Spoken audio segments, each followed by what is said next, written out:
Se você abriu o noticiário nos últimos dias e pensou, cara, porque o Irã está sempre no centro do furacão, hoje eu quero te dar um mapa mental. Não é vídeo de notícia, é vídeo de contexto, porque notícia muda rápido, história fica. E se você já assistiu o episódio do Império Persa, aquele dos Aquemênidas, você já viu o Irã como superpotência antiga, quase o sistema operacional do mundo conhecido. Só que aí vem a parte mais maluca. O Irã não some quando perde um império.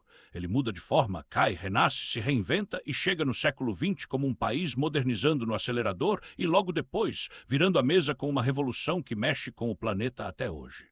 Então vem comigo, a gente vai começar na queda do Império Sassânida, porque é ali que o Irã entra numa nova era, e vai avançar até o século XX e XXI com foco pesado em modernização, petróleo, interferência externa, o Shah e a Revolução Islâmica de 1979. A primeira cena é século VII.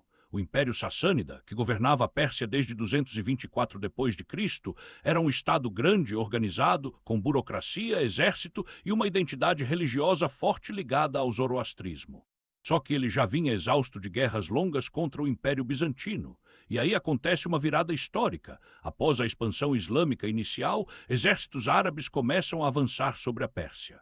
Em 636, acontece a Batalha de Al-Qadisiyah e em 642, a Batalha de Nahvand, que muitas fontes chamam de a Vitória das Vitórias, porque praticamente sela o destino do Sassânida. O último Shah Sassânida, Yazdegerd III, acaba morto em 651 e o império cai. Só que aqui vem um ponto que é chave para entender o Irã. Cair politicamente não significa desaparecer culturalmente. A Pérsia perde o estado sassânida, mas a cultura persa não some.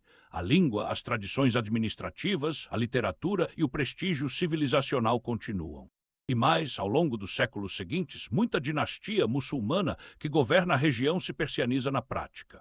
O persa vira língua de cultura e administração em vários lugares. É como se a Pérsia fosse conquistada e depois conquistasse de volta por influência cultural. O Irã vai passando por dinastias e poderes diferentes. Tem períodos de autonomia maior e menor, tem guerras, tem fragmentação.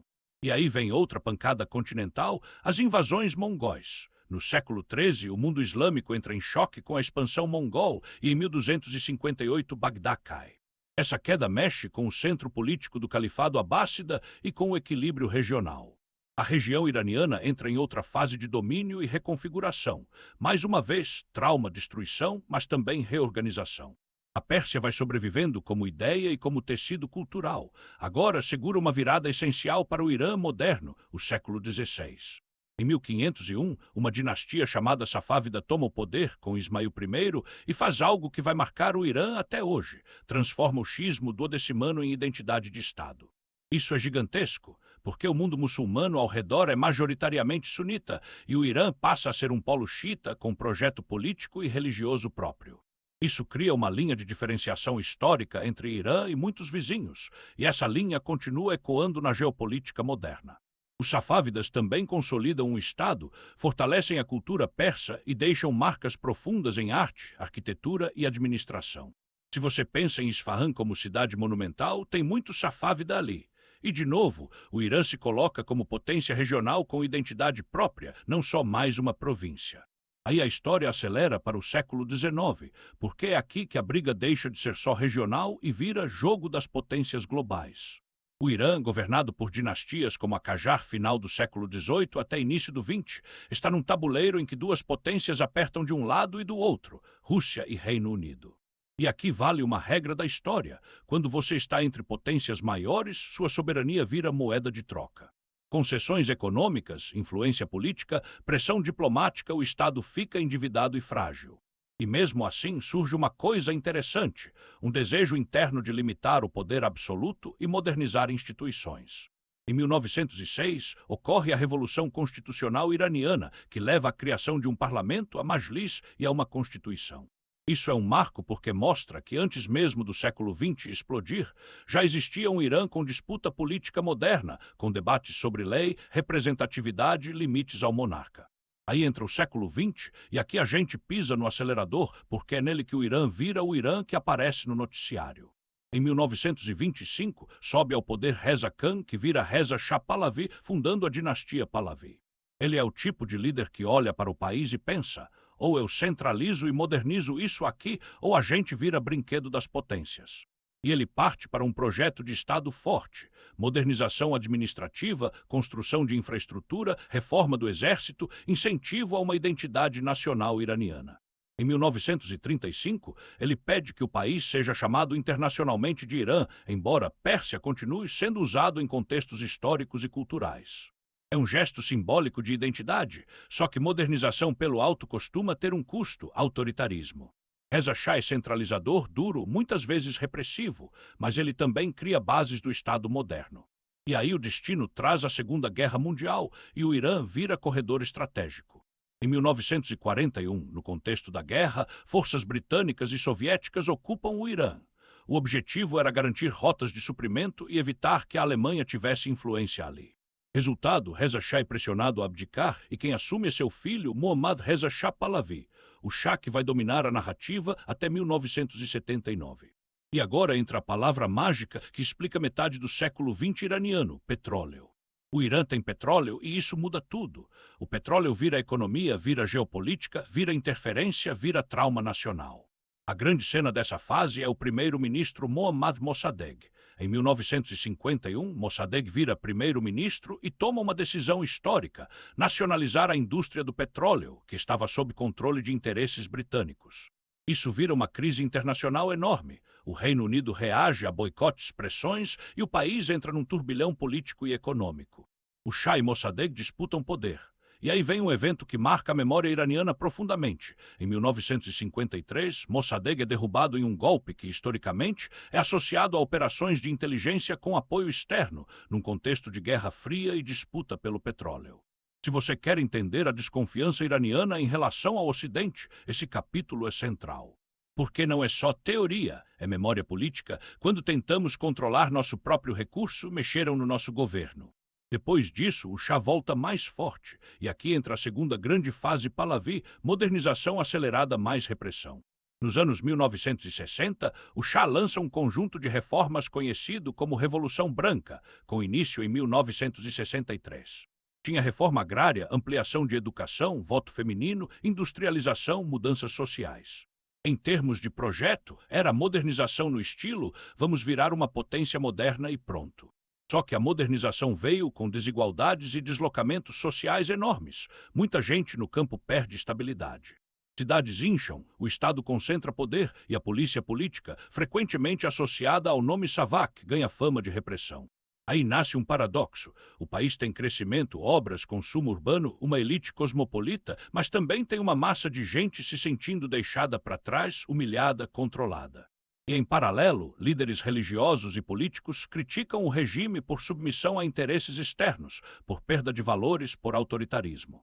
Nesse caldo aparece uma figura que vira imã da oposição, o Ayatollah Ruhollah Khomeini. Ele critica o Shah, critica a influência estrangeira e critica as reformas do ponto de vista religioso e político.